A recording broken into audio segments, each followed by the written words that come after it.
In 2010, 4 out of the top 5 economies within the global economy had been part of the West. In 2050, on the report of Goldman Sachs, America will be the only Western power to make it into the leading 5. Although America will be number 2 in 2050, its economy will be a good deal smaller than China's. Goldman Sachs predicts that China's GDP should equal America's by 2027, and then consistently move ahead. The collective GDP of the 4 leading developing nations, the BRICs Brazil, Russia, India, and China, is likely to equal that of today's modern Western nations by 2032. The World Bank predicts that the US dollar will lose its international dominance by means of 2025 as the dollar, euro, and China's renminbi become co-equals in a multi-currency financial system. China has already exceeded Japan to turn out to become the world's second largest economy.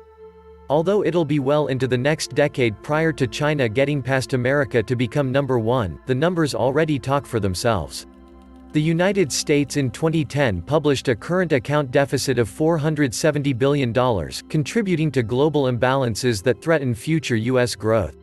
Meanwhile, China in 2010 racked up a surplus of $305 billion.